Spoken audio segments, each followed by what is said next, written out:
Kinwento ng isang tripulanting Pinoy ang tromang inabot nila nang atakihin ng rebelding Houthi ang kanilang barko sa Red Sea nitong weekend.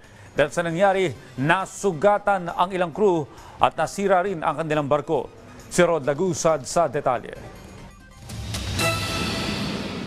Panibagong pag-atake na naman ang nangyari sa bahagi ng Red Sea. Sa video na ito, makikita ang pagsabog na nangyari sa MV Transworld Navigator kung saan sakay ang ilang tripulanteng Pilipino. Dahilan para masira at magkabasag-basag ang mga salamin ng kanilang barko.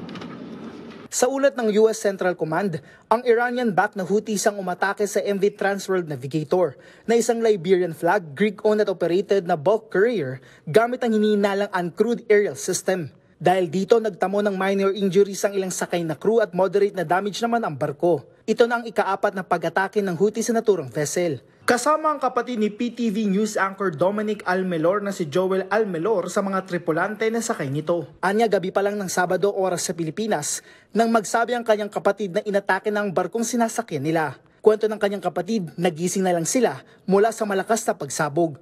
Base sa naging initial assessment matapos ang tatlong magkakasunod na pag-atake ay hindi naman nagtamo ng matinding pinsala ang kanilang barko.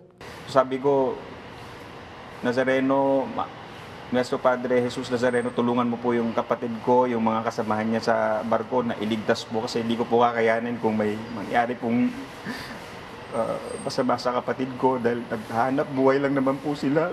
Pero madadami sila dito sa kaguluhan na ito na dapat hindi naman nila din-deserve. Ayon kay Joel, mabuti na lang hindi tinamaan niya ang kanilang rudder at propeller. Dahil sa nangyari, na-trauma na si Joel dahil sa pag-atake. Kwento ng kanyang kapatid, may dumating din umano na nag-guide sa kanila sa lugar na helicopter. Base sa impormasyon na natanggap niya, nasa 27 na Pilipino at 4 na Sri Lankan seafarers ang tripulante dito. Ang sa akin, kung pumayag o hindi yung mga seafarers na dumaan doon, dapat may konsensya yung kung sino man yung kapitan or yung ship owner, yung manning agency, dapat may instruction sa kanila na wag dadaan doon sa area na yun kasi nga war zone yun and red flag yun eh. Marami ng incident na nangyari doon. Sa update ni Joel, patungo na sila sa bahagi ng Suez sa Egypt kung saan maaaring ayusin ang kanilang barko. At dahil sa nangyari, hindi na muli siya sasama kung sa Red Sea uli dadaan. Nakikipag-ugnayan naman rin ayon kay Dominic ang Department of Migrant Workers sa kanila sa tulong na maaaring maibigay sa mga apektadong Pilipino.